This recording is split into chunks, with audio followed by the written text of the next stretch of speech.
മലയാള ഭാഷയിൽ പലപ്പോഴും ഉപയോഗിക്കുന്ന ഒരു പ്രയോഗമുണ്ട്, എന്തിനേറെ പറയുന്നു എന്ന്. എന്തിനേറെ പറയുന്നു എന്നാൽ വളരെ ഏറെ പറയാതെ വളരെ ചുരുക്കിക്കൊണ്ട്, ഉദാഹരണത്തിന് കഥകളിയിലൊക്കെ ശ്ലോകത്തിൽ തീർക്കുക എന്നൊരു സംഭവമുണ്ട്.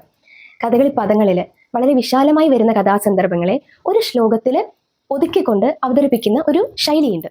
അതേപോലെ രാമായണ പാരായണത്തിന്റെ പുണ്യം മുഴുവൻ നമുക്കൊരു അനുഗ്രഹമായി ലഭിക്കാൻ പലപ്പോഴും രാമായണം ആദ്യം അധ്യായം നമുക്ക് വായിച്ചു തീർക്കാൻ സാധിച്ചു എന്ന് വരില്ല. ഇടവേളകളിൽ നമുക്ക് നഷ്ടപ്പെട്ടു പോകാം, തുടർ വായനയ്ക്കും തടസ്സം വരാൻ സാധ്യതയുണ്ട്. അപ്പോൾ അത്തരം സന്ദർഭങ്ങളിൽ രാമായണം മുഴുവൻ പാരായണം ചെയ്യുന്നത് പോലെ എന്ന് വിശ്വസിക്കുന്ന ഒരു ശ്ലോകമുണ്ട്, ഏകശ്ലോക രാമായണം. അതാണ് ഇന്നത്തെ ഒരു അധ്യായത്തിൽ ഞാൻ അവതരിപ്പിക്കുന്നത്. രാമായണ കഥ മുഴുവനായും ഈ ഒരു ഒറ്റ ശ്ലോകത്തിൽ വികസിക്കുന്നുണ്ട്. പൂർണ്ണമായും രാമായണം വായിക്കുന്നതിന് തുല്യമാണ് ഈ ഒരു ശ്ലോകം ചൊല്ലുന്നത് എന്നൊരു വിശ്വാസമുണ്ട്. ഇതൊക്കെ പരമ്പരാഗതമായി നമ്മുടെ പഴയ തലമുറയ്ക്ക് അറിവുള്ള കാര്യമാണ്. ഞാനതൊന്ന് പരിചയപ്പെടുത്തുന്നു എന്നേ ഉള്ളൂ, ഒന്ന് ഓർമ്മ പുതുക്കുന്നു എന്നേ ഉള്ളൂ.